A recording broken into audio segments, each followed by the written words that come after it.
All right, welcome to day 3 of the semester exam review video. All right, day 3, we're going over surface area and volume. So for number 28, we need to find the total surface area of this prism. So let's say total surface area is going to be the perimeter times the height plus 2 times big B, where big B represents the area of the base. Well, the base here is a shaded area, which is a rectangle, and it says that the back side is 8 and the right side is 4. So we can use these numbers to find the perimeter as well as the area of the base. The area of a rectangle, area of the base, is going to be both sides multiplied by each other, or this could be seen as, base times height. So the base times the height, which is 8 times 4. So that's 32. So big B is 32. Now we need to find the perimeter of the base.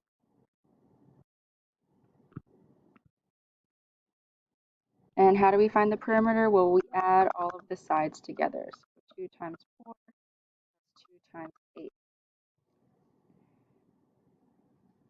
24.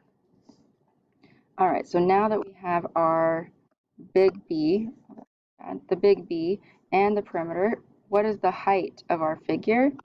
Well, our height is over here. It's 3. So we're going to say total surface area is the perimeter, 24, times the height, 3, plus 2 times B, which is 32. And that's going to give us 136. So our total surface area is 136 yards squared. All right, number 29.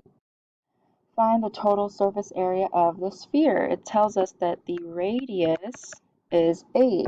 So to find total surface area of a sphere, we have 4 pi r squared, where the radius is 8, so we have 4 pi 8 squared. Putting that,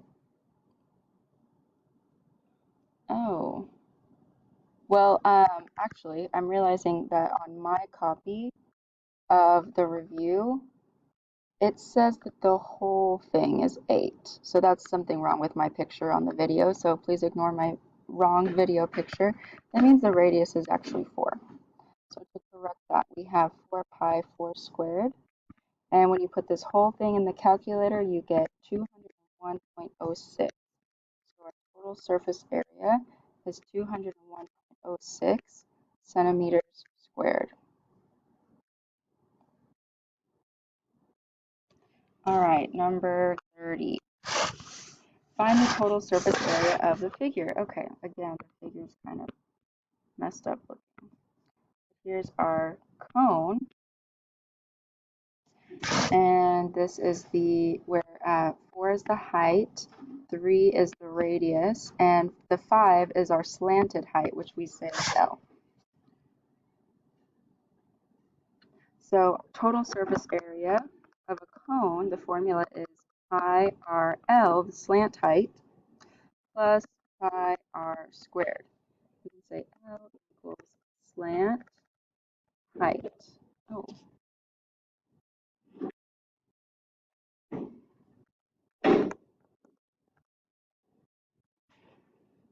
Okay. So here the only numbers we actually need are radius and slant height. So we're going to say pi times our radius 3 times the slant height 5 plus pi times our radius 3 squared. When you put this whole thing into the calculator, you get 75.4. So our total surface area is 75.4 inches squared. Okay, number 31, we need to find the volume of a sphere. Formula for volume of a sphere is going to be 4 pi r cubed. And I know that my image is messed up here, but The radius is 7, so we'll say 4 pi 7 cubed. When you put that whole thing in a calculator, you get 4310.27, so 4010.27 centimeters cubed.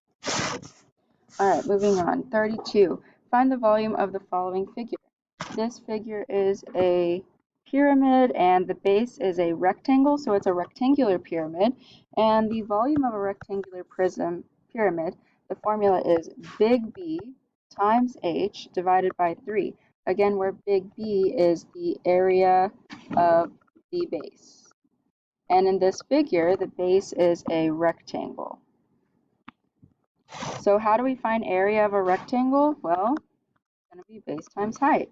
So we'll say 8 times 5, which is 40. All right, and then the height of the figure is this 12 right here. That's how tall it is. So we're going to say volume equals big B, 40 times 12 the height divided by 3. When you put that whole thing in the calculator, you get 160. So our volume is 160 meters cubed. Number 33. Find the volume of the cylinder. Volume of a cylinder is going to be pi r squared times the height. Here's our height, here's our radius, so our formula or plugged in numbers will be pi 8 squared times 12, and when you put that in the calculator, you get 2412.7 inches. All right, next page, circles. What is the measure of ACB and ADC? So we're looking for the measurements of ACB, so that angle, and then we're also looking for the measurement of ADB, this angle. All they give us is the arc here, which is 126. So starting with the first one, this is a central angle here, so it is going to be equal to the arc angle, and then the inscribed angle that starts on the circle is going to be half. So 126 divided by 2 will get us 63. So this angle is 63. All right, number 35, find the value of x. Here we're looking for an outside angle, an angle outside of the circle, so we're going to be subtracting. So we'll say 80 minus 30 divided by 2 equals x.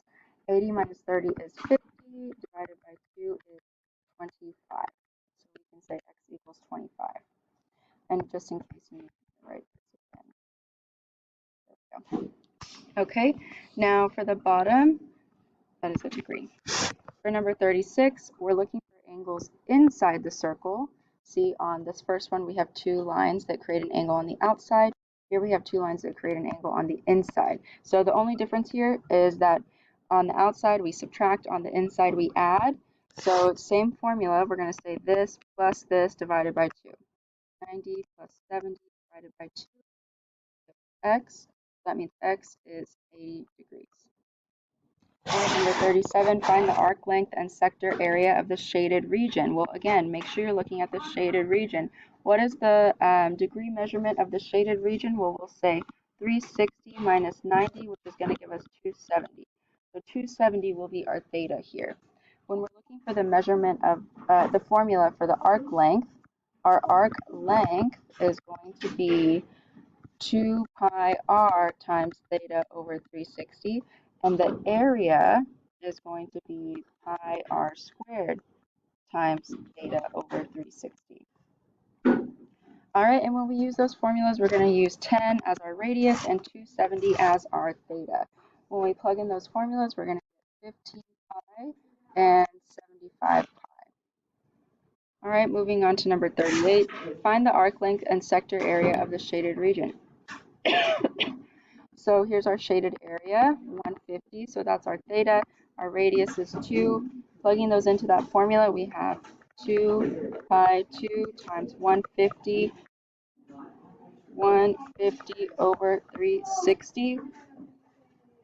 And then over here for the area, we have pi 2 squared. Okay. Pi 2 squared times 150 over 360. When you put those in the calculator, we get 5 pi over 3 and 5 pi over 3. We actually get the same, or as a decimal, it's 1.667 pi. Okay, and yeah, that's the rest of the review. All right, good luck on your final.